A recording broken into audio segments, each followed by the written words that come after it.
یا الله انا خلق من خلقک. دعای مورچه، ما بندگانی از بندگانت هستیم یا الله. ما بی نیاز از رزق تو نیستیم یا الله.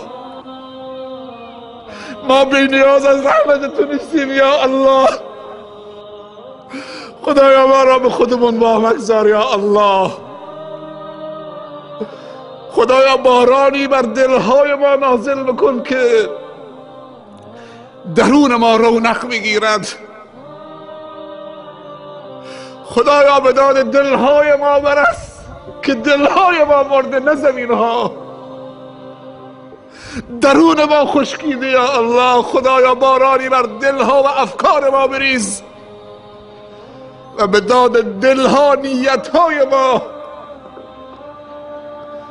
به داد افکار ما را تصدیق فرما. اللهم یا مقلب القلوب والابصار، یا مدبر اللیل والنهار، یا محول الحول والاحوال، حول حالنا الى احسن الحال. ربنا ظلمنا انفسنا وان لم تغفر لنا وترحمنا لنكونن من الخاسرین. ربنا ظلمنا انفسنا، دعای بابا آدم و ما حوا. ربنا ظلمنا انفسنا وان لم تغفر لنا وترحمنا لنكونن من الخاسرین. ربنا ظلمنا انفسنا وان لم تغفر لنا وترحمنا لنكونن من الخاسرین. خدایا محتاج رحمتت هستیم. بعد از اینکه درون ما را شستید، پروردگارا، بعد از اینکه درون ما را شستید، پروردگارا، بعد از اینکه درون ما را شستید، باران رحمت مادی خودت را بر ما ببار.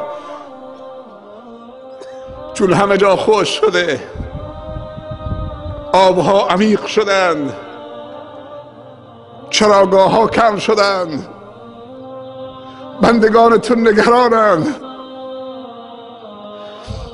خدایا اینایی که میبینید 90%شون 2-3 روزی که روزه هستند، امروز با دهان روزه آمدن. خدایا صندوقی برای بیماران تالاسمی و سرطانی و کلیوی گذاشتند. خدایا عجله‌ای برای رفتن ندارند. خدایا اگر تو اونها را بیامرزی و استغفار و توبهشون رو قبول بکنید، مشکل باران ندارند.